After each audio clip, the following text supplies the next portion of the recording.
Very, very exciting stuff. It turns out that we no longer want to eat dinner with one another. We no longer want to serve one another. And I'm not talking about people who have religious objections to participating in a same-sex wedding. I'm talking about if I don't like your political viewpoint, you are not allowed to enter my restaurant. Now, as I've said before, it's a free country. You can do whatever you want. You don't want me to eat in your restaurant because I'm a Republican? That's your business, right? It's a free country. You can do that. Does it make for a better country? No. And I do want to distinguish here between trying to force somebody to participate via governmental intervention in somebody else's activity and whether something is good or not. So, as I've said many times, I think that as a general rule, you should serve everybody who comes into your establishment. I don't think that necessarily means you have to serve everybody who comes into your establishment. I don't think that means that you must serve people who want special privileges or they want you to participate in a ceremony that you feel is immoral. But I do think that as a general rule, just as a good person, if I owned an establishment, I would service you if you came into my establishment. I wouldn't service a same-sex wedding because I have moral objections to a same-sex wedding, just as many of these bakers and photographers do. But if I owned a restaurant like Chick-fil-A, I would allow anybody to eat there, just as Chick-fil-A does. And I think that is the moral thing to do. I think that is the right thing to do. Again, you have the freedom to reject anybody. So there's been a big brouhaha over the weekend because it turns out that Sarah Huckabee Sanders went to a restaurant called the Red Hen in Lexington, Virginia. And Stephanie Wilkinson, who's the owner of the Red Hen in Lexington, asked the press secretary to leave the restaurant on Friday evening. She apparently took a staff vote before privately asking Sanders to leave the restaurant.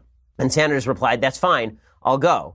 So the owner of the Red Hen restaurant has revealed why she refused to serve the White House press secretary. On Friday night, Sanders was asked to leave the Lexington, Virginia restaurant where she was dining with her 7 family members. And restaurant owner Stephanie Wilkinson said she took a staff vote before asking Sanders to leave. When they voted to boot her out, Wilkinson complied. "Tell me what you want me to do. I can ask her to leave." And they said yes. So apparently she started texting to all of her employees about it. She said, "I'm not a huge fan of confrontation. I have a business and I want the business to thrive. This feels like the moment in our democracy when people have to make uncomfortable actions and decisions to uphold their morals." Well, this doesn't really uphold your morals to throw somebody out of your restaurant if you disagree with them politically. But, again, it's a free country. You can do what you want. Well, Sarah Huckabee Sanders then tweeted out about this, and she tweeted out what exactly happened. And she didn't call for a boycott against the restaurant.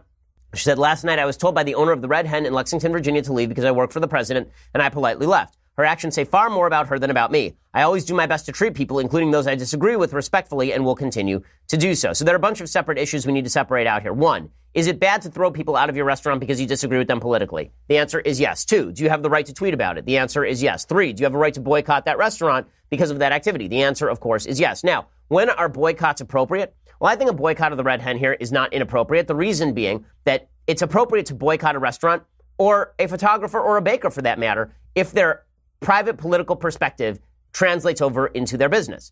Now, I may not agree with a particular boycott, but I don't think it's wildly inappropriate to boycott. I think it's inappropriate to boycott Chick-fil-A, for example, because Chick-fil-A doesn't actually discriminate against anybody. Chick-fil-A doesn't actually have any rules that blow back on anybody. So boycotting them over the private views of their owner seems to me completely counterproductive and stupid. Boycotting the Red Hen over what they did to Sarah Huckabee Sanders, or even boycotting a baker with whom I agree about same-sex marriage for not catering a same-sex wedding, all of that seems to me within the realm of permissible dialogue.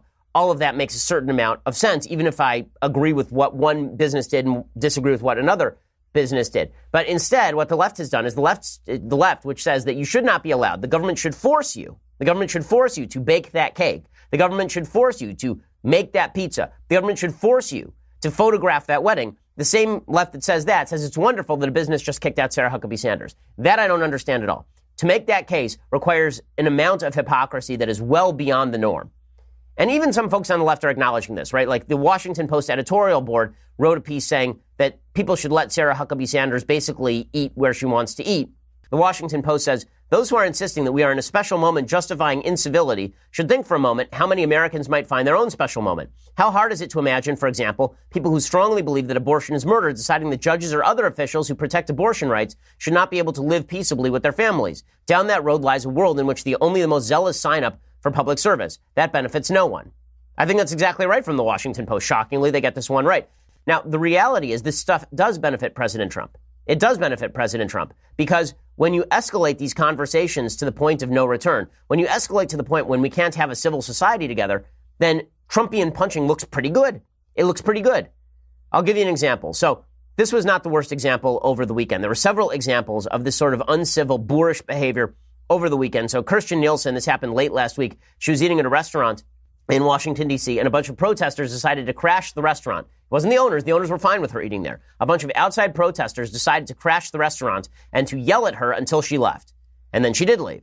Okay, that was terrible. So Kirsten Nielsen, the Department of Homeland Security Secretary, run out of a restaurant for the great sin of working for the Trump administration. Sarah Huckabee Sanders barred from a restaurant by the owners for the great sin of working for the Trump administration. Now, I will say that I think Huckabee Sanders' situation is slightly different from the Kirsten Nielsen situation, specifically because the owner does have a right to kick people out of their place. What you don't have a right to do, you actually do not have the right to walk into somebody else's restaurant and harass somebody until they leave, right? So just legally speaking, the people who showed up at the restaurant with Kirsten Nielsen, she should have sat there and she should have made the police come and arrest those people because this is harassment, right? This is actually a violation of specific rights. You are not allowed to go into somebody else's place of business and shut down the business because you are having a problem with one of the patrons who's patronizing that business. These public confrontations over politics, these are a serious and dangerous business. So here is the basic rule for a civilized society. You have the right to refuse service to anyone you choose. Yes, that applies to Red Hen. You have the right to criticize that restaurant. You have the right to protest any public official in a public setting. You do not have the right to invade someone else's property, to harass someone dining in a public place, or to harass people at their homes, as with Kirsten Nielsen. Now, speaking of the consequences of all of this, I think things could get a lot worse. So it's not just that protesters descended on DHS Secretary Kirsten Nielsen's home. It turns out they are also threatening DHS employees' children. DHS employees have been warned that there have been credible threats made against both them and their children in a system-wide email that also went out this weekend from the department's deputy secretary, according to Emily Zanotti over at the Daily Wire. Is this the fault of Democrats who are ratcheting up the rhetoric? Now, I'm not comfortable with saying that Democrats who are ratcheting up rhetoric are responsible for threats of violence or for violence itself. Unless you are overtly calling for violence, then I'm not going to blame you for violence that takes place. However, is there any question that the social fabric of the country is decaying in real time? We're watching people tear it and set it on fire for political benefit? No question about that. All of this brings about a question, and that is, what is the moral rule we ought to apply in our society? So a lot of people are big fans of the Golden Rule. The Golden Rule, of course, is stated in the New Testament. They do unto others as you would have them do unto you, which is sort of a variation on the Old Testament rule, love thy neighbor as thyself. So do unto others as they would have them do unto you. There's another rule that's suggested by the Talmud, and I would suggest that this is a superior moral rule, at least when it comes to building social fabric.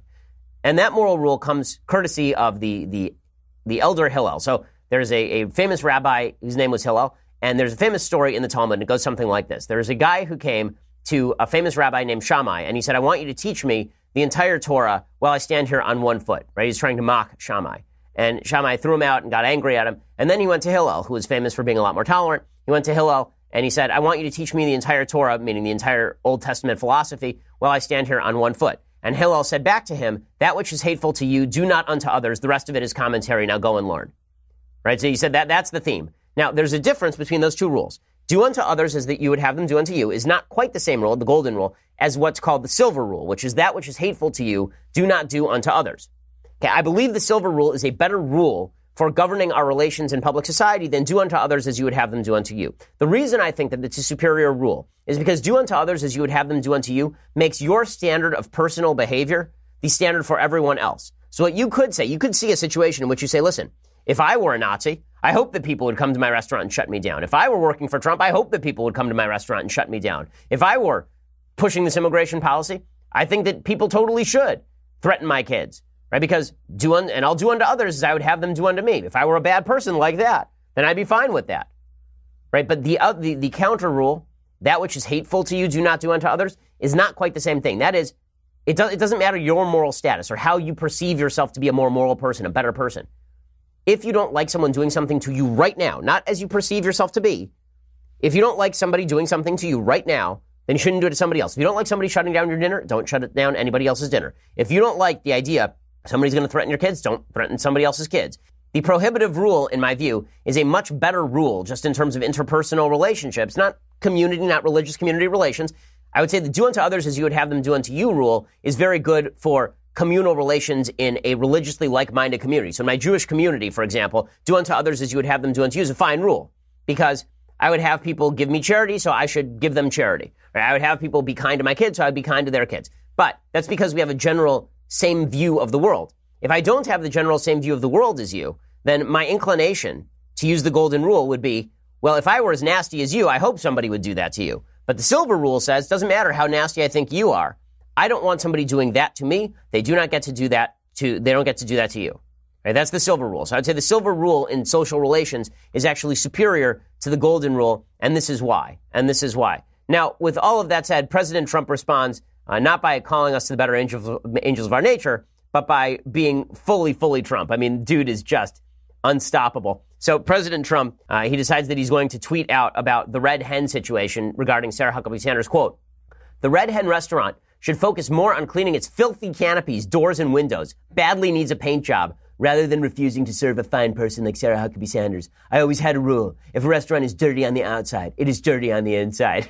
So, yep, and just like Lincoln would have done, ripping into the paint job over at the Red Hen restaurant, because obviously he's never eaten there. He doesn't know anything about the Red Hen, but he knows that it looks dirty in the pictures. And if it looks dirty on the outside, it's dirty on the inside. I love that. I wish he had the same philosophy about porn stars. But it's just spectacular stuff from President Trump right there, going after the Red Hen restaurant. Now, is that contributing to a great discourse, a great public discourse? No, of course it's not contributing to a great public discourse. And this is part of the problem. You know, I think that what happened here is that the left really thought, the reason they're so angry right now is because the left truly thought that after Obama, they had changed politics forever. This was going to be their 1,000 years of heaven. They were going to get their never-ending paradise after Obama won. And he had changed the face of politics, right? We were never going to get a Republican president again, let alone a Republican president and Republican Congress, let alone a Republican president, Republican Congress, and 30-plus state legislatures and governors who are Republican. Everything had changed because of Obama. And then the ultimate anti-Obama came in the form of President Trump, and he destroyed all their dreams, and they've lost it. They've just lost it. And then President Trump tends to exacerbate the loss of civic culture. I'm not going to sugarcoat President Trump's behavior when it comes to his additions to civic culture. The guy's not great for civic culture. Now, I understand people on the right who are saying, well, yeah, he's punching back. And there's some truth to the idea that he is punching back here. But is this the way that civic culture gets better? Does civic culture get better because the President of the United States is tweeting about the canopies over at the Red Hen? Is that what heals the country?